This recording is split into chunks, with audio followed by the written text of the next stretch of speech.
Donc bonjour à tous, je suis Benjamin Garel, j'ai une formation d'ingénieur à la base, ça fait 7 ans que je fais du Lean, bientôt 8, et ça fait presque 2 ans que je suis au CHU de Grenoble. J'ai fait différentes choses, et en fait à un moment j'ai fait 2 conseils et j'ai fait une mission de 7 mois au CHU de Nancy. C'est au cours de cette mission que j'ai découvert le monde de la santé, qui est devenue ma seconde passion avec le Lean. Et du coup, j'ai décidé de vivre ça de l'intérieur et j'ai pu rejoindre les directions hospitalières. Donc maintenant, je suis directeur de la qualité et des usagers au CHU de Grenoble et je suis directeur référent du pôle urgence à Musmur. Au niveau de la santé, en fait, on est face à une grosse mutation dans la santé avec le vieillissement de la population, les 35 heures qui imposent un nouveau management qu'on doit respecter. Et donc actuellement, en fait, le système de production de soins partout dans le monde est en train d'essayer de réfléchir de comment produire mieux à moins cher. Et le Lean Healthcare est vraiment en plein développement. Donc j'ai été recruté donc, il y a 2 ans en tant que d'abord directeur de la performance. Donc c'était un titre assez dur à porter. Et je vais vous expliquer comment j'ai essayé de faire quelques pas de Lean dans l'hôpital. Et comment je m'y suis pris, vu que c'est quand même un gros paquebot de 8000 personnes. Alors, comme dans les autres endroits que je connais bien, à l'hôpital, on passe beaucoup de temps en réunion à prévoir de faire des choses. C'est plus rare les moments où on les met en place, vraiment en place, où on arrive à les transformer l'organisation. C'est la vérification que pourquoi on a fait la chose porte ses fruits, elle a quasiment jamais lieu. Et ajuster, c'est encore jamais lieu. C'est toujours ce qu'on dit et ce que répète, c'est il faut essayer de bien comprendre les causes racines avant de faire quelque chose. Alors que, comme partout, nous, on essaie toujours de sauter à la solution. Moi, le premier de temps en temps. Et puis d'essayer de transformer les choses en permanence qui épuisent les équipes. Alors du coup, j'ai décidé de passer beaucoup de temps, en étant coaché, bien sûr, par un prof, à faire du check, c'est-à-dire d'arriver sur le terrain et de vérifier si on était en train de traiter les problèmes et de traiter les bons problèmes. Et après ça, c'était pas au niveau du plan, j'intervenais un tout petit peu, seulement en faisant des formations sur le terrain. Donc juste, pas en faisant des plans d'action, mais juste des formations quand il y en avait besoin. Alors par exemple, un des problèmes, c'est aussi le délai de la chirurgie. Par exemple, dans notre hôpital, il y a 2 choses qu'on prend relativement bien en charge. C'est le programmer, donc si vous décidez par exemple de faire le plus caractéristique, une chirurgie plastique, on va vous dire ok, dans 3 mois on peut vous prendre, est-ce que ça vous convient? C'est complètement planifié. La chose aussi qu'on prend très bien en place, c'est les urgences vitales. Vous arrivez avec un gros accident, avec du viscéral au bloc des urgences, on sait très bien vous prendre dans un délai très très court. Ce qu'on a du mal à prendre, c'est typiquement les urgences 2, comme la petite dame tout à l'heure, qui s'est cassé le col du fémur. Les anesthésistes, ils sont capables de vous faire patienter pendant 4 jours sans que vous en rendez compte. Mais c'est vraiment pas bon. Donc c'est toutes ces urgences 2, c'est-à-dire qu'il n'y a pas d'urgence vitale, mais qu'il faut quand même prendre relativement rapidement. Donc pour ça, on a essayé de voir comment on pouvait diminuer ce temps-là. Et une des choses qui faisait qu'on n'arrivait pas à augmenter notre capacité de bloc quand il le fallait, c'était que les chirurgiens arrivaient en retard au bloc. Donc l'idée, ça a été de comprendre pourquoi ils arrivaient en retard. Donc on a mis un indicateur tout bête.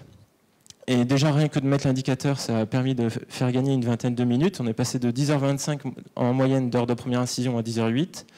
Et puis après ça, je les ai appelés à chaque fois qu'ils étaient en retard pour comprendre pourquoi ils étaient en retard.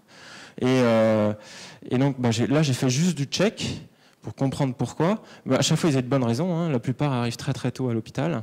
Et en faisant juste ce check, ils ont travaillé ensemble. Ils se sont dit, non, mais c'est vrai que c'est important d'arriver à l'heure. Justement, ça peut nous aider. Et ils ont revu complètement leur mode de programmation et leur mode d'organisation pour arriver à l'heure au bloc. Et on a gagné 50 minutes. Qu'on s'est emplacé de reperdre et de regagner et de reperdre. C'est un peu en clignotant. Après ça, la même chose. Cette heure de première incision, elle est vraiment clé. Donc on a beaucoup travaillé dessus. On a essayé de voir pourquoi on n'arrivait pas à 6h à 8h30 alors que le personnel est là à 7h30. Alors c'était tout bête, les cadres marquaient l'heure d'incision, elles marquaient les problèmes qu'il y avait eu. Et ils étaient très disparates. On a essayé de faire des 5 pourquoi, de trouver des causes racines, on n'y arrivait pas. En fait, la seule chose qu'on s'est rendu compte, c'est que quand le patient entrait avant 8 heures, on incisait tôt. Et quand il rentrait après 8 heures en salle, on incisait tard. On n'a jamais compris pourquoi. Mais du coup, on a essayé de fiabiliser le fait de rentrer le patient à 8 heures. Et ça nous a fait gagner entre 20 et 30 minutes, ça dépend des semaines. Donc on a juste fiabilisé le fait de rentrer le patient avant 8 heures. Et du coup, on en gagne 20 à 30 minutes, alors que des fois, ça jouait à peu de choses près, mais ça change vraiment tout. Donc on n'a pas bien compris pourquoi, mais on a vu que c'était un élément qui changeait les choses. Même chose sur le travail sur les stocks. Donc là, c'est juste mettre en place un contrôle visuel des stocks. On venait d'ouvrir, quand je suis arrivé, on a ouvert un nouveau laboratoire. Et là, c'est le stock de réactifs du laboratoire sur lequel passent 80% de nos analyses. Et à 2 reprises, on a dû arrêter toutes nos analyses, 80%, dont nos analyses vitales, nos analyses urgentes, parce qu'on a été en rupture de stock sur un produit. Donc l'idée, c'était de mettre des stocks de sécurité avec un Kanban. Donc là, même chose, je ne suis pas intervenu, j'ai rien fait, de toute façon, le périmètre est trop grand, mais j'ai fait une formation, pas dans là c'est une chambre froide, donc il faisait vraiment trop froid dans la chambre froide, mais tout près, avec le biologiste et les 2-3 gestionnaires sur les différentes méthodes de gestion de stock, sur plein vide, Kanban, et puis après ça, j'aurais juste amené du scotch parce que parfois c'est dur à trouver à l'hôpital. Et après ça, ils ont tout fait tout seuls. Et maintenant, ils ont tout déployé. Et ça fait depuis 18 mois qu'il y a 0 rupture de stock. Et il y a eu quelques périmés, mais donc on a revu en fait le stock de sécurité. Et maintenant, c'est bon. On ne s'est plus jamais arrêté à cause d'un problème de stock. Mais ce qui est intéressant là, c'est vraiment, j'interviens juste pour les formations hyper courtes. Alors après ça, donc pour rentrer sur pour essayer de développer la résolution de problèmes et de la manière la plus lean possible, l'idée c'est de stabiliser avant d'améliorer. Alors en fait, souvent on se penche sur la qualité et la sécurité du patient, et principal centre de coût, c'est-à-dire le moment où on soigne, qui est le périmètre vraiment médical. C'est le moment où on fait un traitement d'antibioprophylaxie, pour le paramédical, la pose de cathéter, le déroulement d'une opération ou la prescription médicale. Donc souvent, on essaye vraiment beaucoup de s'attaquer à ce cercle qui est très dur. Alors qu'en fait, il y a beaucoup d'instabilité qui est due au premier cercle de préparation de soins. C'est le cercle vraiment qui appartient totalement aux infirmières. C'est la préparation du malade, la communication, la logistique, le circuit de la stérilisation, le circuit du médicament. Alors, c'est aussi bien donc le niveau support technique que la production de soins. Et il y a beaucoup... C'est ce premier cercle-là, qui ne concerne pas directement le cercle médical, qui génère énormément d'instabilité et qui perturbe le cercle rouge. Et donc, souvent, on veut s'attaquer là, et du coup, en fait, l'idée, c'est de s'attaquer au premier cercle, qui est le cercle des infirmières. Et donc, je travaille beaucoup plus avec les infirmières qu'avec les médecins.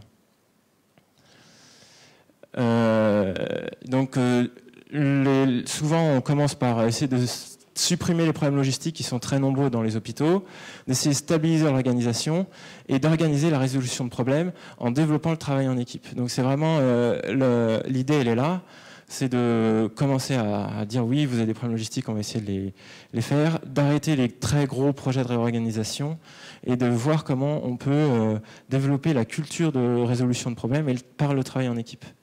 Alors par exemple, sur un tout petit périmètre qui est l'accueil des urgences, donc qui est un endroit clé parce que après ça en fait on va donner un certain degré d'urgence aux patients.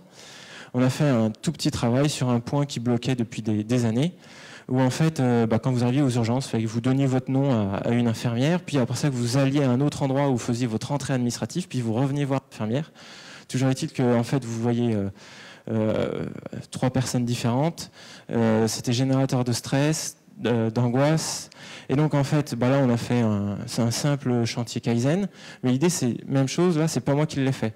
J'ai formé très rapidement la cadre au chantier Kaizen, c'est quand même c'est pas hyper compliqué de lui dire vous commencez par une observation, vous faites une restitution d'observation, un peu de résolution de problème, plan d'action et on met rapidement en place.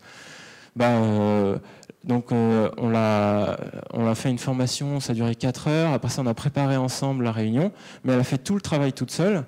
Et puis après ça, on a suivi ensemble les deux, trois choses. Donc voilà, pour faire un chantier Kaizen, on n'a vraiment pas besoin forcément de consultants, mais là, on a mis vraiment l'encadrement de proximité direct sur l'organisation complète de cette résolution de problème. Et elle a réussi à faire ce qu'on n'avait jamais fait, c'est que maintenant, vous avez plus que 2 personnes en face de vous, vous dites une seule fois les informations et tout se passe bien. Alors ça le plus gros point, c'est que ça a diminué l'agressivité et le niveau sonore au niveau de l'accueil des urgences. On a fait un gain de poste en plus, et on a diminué un tout petit peu le temps d'accueil. Alors, après ça, ce qui avait été fait avant, c'était un investissement dans une nouvelle stérilisation. Et forcément, une stérilisation centrale toute nouvelle avec des outils nouveaux, il y avait plein de problèmes. Donc, des grosses pertes de matériel et beaucoup de non-conformité. C'est-à-dire que quand vous stérilisez le matériel, vous le mettez dans un container, après ça, vous ne savez absolument pas du tout ce qu'il y a dedans. Et il peut y avoir 100, 200, 300 ustensiles dedans. Et la plupart sont importants. Et cette boîte va être ouverte qu'une fois que le malade est sur table, endormi.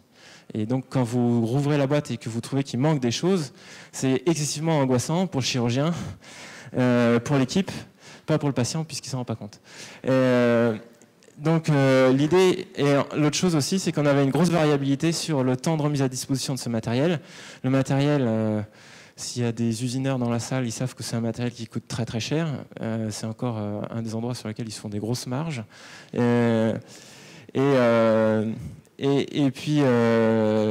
donc on n'a pas forcément, par exemple, pour opérer un hématome, donc c'est quelqu'un qui s'est fait un problème au niveau de la tête, il faut opérer vite. On en a juste 5 boîtes, il faut que les 5 boîtes elles tournent, quoi. Donc voilà. Donc on a fait c'est un gros périmètre, on a fait appel à un consultant externe. Alors ça a permis de lancer une dynamique, d'avoir certains gains, donc de réduire de 50% la variabilité, de faire un petit gain sur la capacité et de réduire de 30% la non-conformité. Mais en fait, ce qu'on s'est vraiment rendu compte, le point essentiel qui a vraiment fait un énorme gain, c'est qu'on n'a pas traité juste la stérilisation, mais on a traité du départ du matériel dans les blocs jusqu'au retour du matériel dans le bloc. C'est-à-dire que ça concernait les blocs et la ST sur un chantier Kaizen. Et là, on a vraiment, en se déplaçant sur place, en utilisant les outils classiques du Lean, arriver à ce que les blocs et la ST aient de nouveau une expérience en commun, et au lieu de se frotter, ça se passe mieux. On a découvert qu'il y avait un gros problème du côté du bloc, c'est-à-dire que quand vous faites une opération, vous ouvrez plusieurs boîtes, et ils les envoyaient, ces boîtes mélangées à la stérilisation. C'est-à-dire que par exemple, si vous opérez une colonne, vous allez ouvrir 11 boîtes, et au lieu de trier ces 11 boîtes, ils les mélangeaient, et donc vous aviez un énorme puzzle d'un millier de pièces à retrier parmi ces 11 boîtes. Donc c'était absolument... alors que ça demandait peu de temps, en fin d'intervention, de retrier. Et ça demande beaucoup de temps, ce retri, de se faire dans la ST. Donc on a remis ça en place, et c'est vraiment le travail d'équipe, stérilisation bloc, qui a été développé donc à l'aide d'un consultant qui a surtout lancé la dynamique, et qui se poursuit maintenant. Et on voit que maintenant, en fait, on n'est plus du tout sur les mêmes solutions que ce qu'avait mis en place le consultant, et on continue encore à travailler, parce que je pense qu'il y a encore des grosses marges à faire sur ce point-là. Ensuite, un des gros points, c'est que donc une équipe d'infirmières, aides-soignantes, ASH, ils ont une infirmière référente qui s'appelle la cadre, qui manage cette équipe. Et par la force des choses, en fait, c'est le cadre qui est vraiment qui détient le savoir-faire, ont petit à petit, en partie à cause par nos manières de travailler, été appelés et ne suivent beaucoup moins le personnel. Donc un des gros travaux qu'on fait, c'est de développer le travail d'équipe au sein de l'équipe et de remettre la cadre au sein de l'animation de l'équipe. Donc en fait, on avait une plainte récurrente des chirurgiens au niveau du bloc ORL sur la préparation du matériel et l'instrumentation, c'est-à-dire donner le bon matériel aux chirurgiens. Donc on a mis en place un coaching de la cadre avec une présence minimum de 2 heures par jour sur le terrain, à essayer de comprendre quels étaient les problèmes.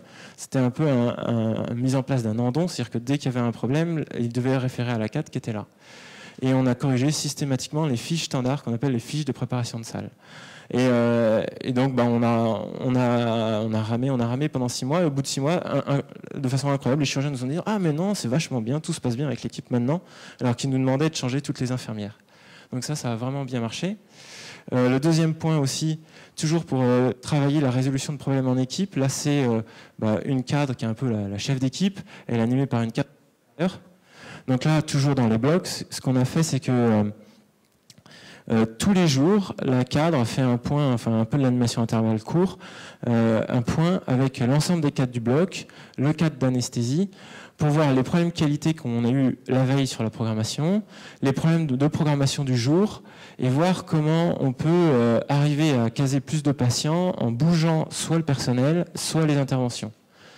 Et alors, juste en mettant ce travail d'équipe qui se fait tous les jours de manière quotidienne de 15 minutes, ça nous a fait gagner plus 9% d'opérations par infirmière de bloc opératoire et plus 30% d'opérations par salle. Donc on était assez contraints parce qu'on avait des gros travaux dans certaines salles, plus le fait que en fait, pendant 1 an et demi, on n'a pas eu de sortie d'école d'infirmière, donc on avait une grosse baisse d'effectifs infirmiers. On a réussi tant bien que mal à maintenir notre niveau d'activité simplement par cette animation à intervalles courts. Donc toujours là, alors c'est encore mon prof qui me dit maintenant, après le PDCA, il y a le SDCA. Donc c'est Standard Do Check Act. Effectivement, le processus de soins est souvent, tout le monde le connaît à peu près, mais il n'est pas formalisé. Donc l'idée, c'est d'arriver à développer un standard. Donc ça, c'est un travail qu'on est en cours de lancement dans les urgences avec l'équipe infirmière. En fait, on va coucher le standard de prise en charge d'un patient. Donc ce qu'on fait à l'accueil, avec les points importants, et la durée et le temps cible qu'on doit mettre. Donc l'idée, c'est de formaliser ce standard, et après ça, que les cadres aillent sur le terrain, parce qu'elles se sentent plus légitimes à aller sur le terrain, à suivre le personnel. Alors c'est vrai que c'est difficile à faire. Moi-même, je l'ai un peu fait, et j'avais un peu c'est vrai qu'on rentre dans l'intimité d'un patient et tout, mais c'est absolument clé pour voir les problèmes auxquels sont confrontés les soignants. Donc c'est qu'il y ait un suivi et de vérifier si on arrivait à appliquer le standard, et si on n'arrivait pas à appliquer le standard, s'il y avait un problème de formation, ou s'il n'y avait pas de problème de formation, comment on pouvait faire pour mieux appliquer et mieux formaliser le standard. Donc là, on remet vraiment la chef d'équipe sur la formalisation du standard et le traitement et à intervalles courts des problèmes et la résolution de problèmes au sein de son équipe. Donc ça, c'est en cours. Et alors après ça, en fait, si on... Allez, on ne voit pas trop. Grosso modo, pour développer le lean à l'hôpital, la première chose qu'il faut vraiment faire, c'est développer la confiance. Quand les gens n'ont pas confiance en vous, c'est vraiment impossible c'est très dur de travailler. C'est pas impossible, c'est très dur.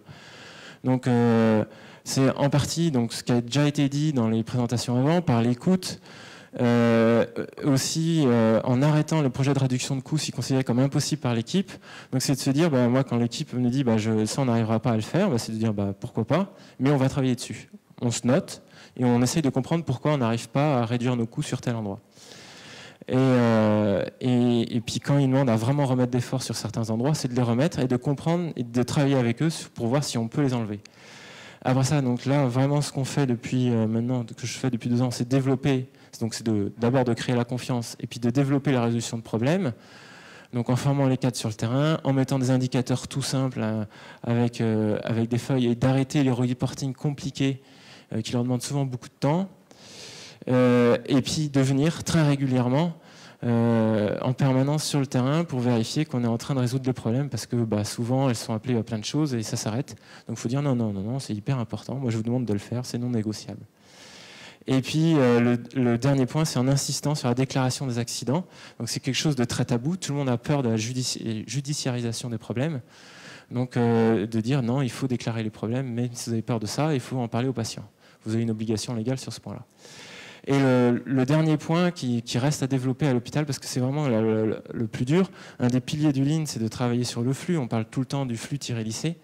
Sauf que le flux-lissé à l'hôpital, c'est tellement imbriqué. Un patient, il peut tellement aller au scanner, avoir un médicament urgent, une biologie, repasser à l'imagerie, qu'ils ont des parcours compliqués. Après ça, quand on travaille sur la demande, on me demande, mon prof me dit toujours, regarde ta demande. Alors, tu dois avoir 2-3 opérations qui représentent 50% de ton volume. Alors, dans les cliniques, c'est sûr. Dans les centres hospitaliers, c'est sûr aussi.